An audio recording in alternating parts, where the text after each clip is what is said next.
দেখেন বন্যায় ক্ষতিগ্রস্ত মানুষদের জন্য আপনারা যারা কাজ করছেন তাদের প্রতি আসলে ভালোবাসা, সম্মান অনেক বেশি, যেটা আসলে মুখে প্রকাশ করার মতো না।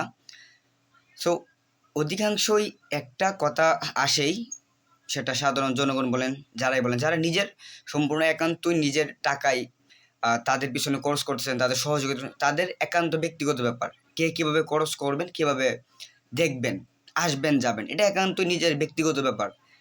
আর যদি আপনারা জনগণের কাছ থেকে টাকা নিয়ে হ্যাঁ, এই দোকানপাট কিংবা পাড়া মহল্লা সব জায়গায় টাকা নিয়ে আপনারা বন্যায় মানুষদের সহযোগিতা করতে যাইতেছেন, সো সেক্ষেত্রে আমি ভাইদের বলবো একটা কথা, আপনারা কারো উপরে দোষ রাইখেন না। কারণ আমাদের মতামত, আমাদের চিন্তা ভাবনা, মানুষের সবার কিন্তু একরকম না।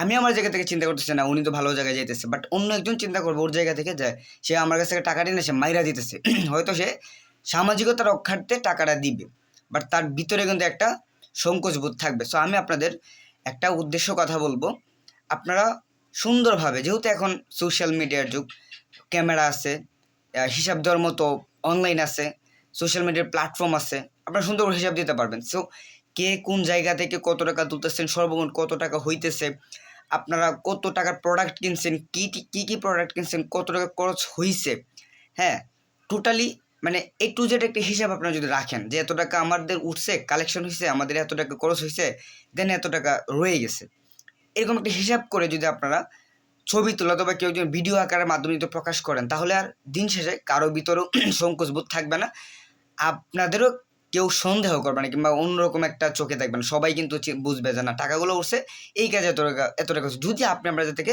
সৎ থাকেন।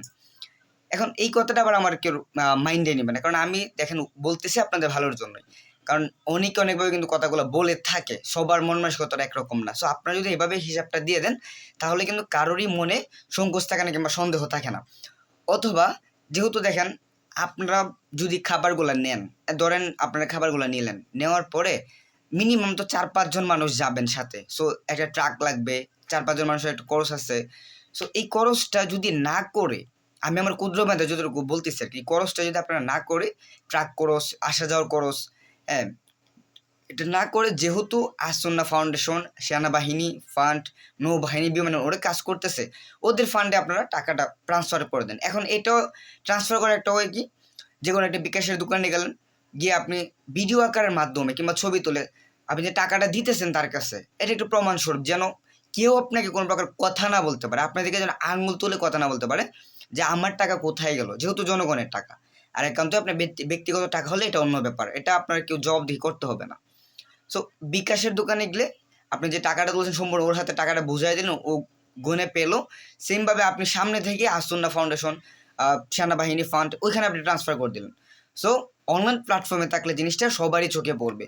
সো কারো কোনো প্রকার মানে অন্যরকম একটা ইয়া করার আপনার মধ্যে ইয়া থাকবে না আর কি। আমি আপনাদের উদ্দেশ্য বলবো, সো এইভাবে যদি টাকাগুলো নিয়ে থাকেন জনগণের কাছ থেকে, পাড়া মহল্লা দোকানপাট থেকে, তাহলে আপনারা এই কাজটা করবেন। যেহেতু আমরা দেখতেছি, আমি আমার জায়গা থেকে পার্সোনালি আর কি যতটুকু পারছি করার চেষ্টা করছি, ওইভাবে আর কি তোলার চেষ্টা করছিলাম, যেহেতু ব্যস্ততার কারণে আর করতে পারিনি আমি আপনাদের, কারণ আমি তো ওইভাবে অনেকবার তুলছি। সো আমি সেক্ষেত্রে আমি এই জিনিসটা ফলো করছি আর কি। এখন ভাই মানুষ বলবি, স্বাভাবিক ব্যাপার, সবার মানুষের সাথে একরকম না, হয়তো ভিডিওটা করলেও আপনারা অনেক কিছু বলুক, তাও আপনি নিজের গায়ে দোষ রাখবেন না। এটাই বলার ছিল আপনাদের, যেন আপনাদের যেহেতু একটা মহৎ কাজ করতেছি, মহৎ কাজে যেন কারো কোনো রকম সন্দেহ না থাকে।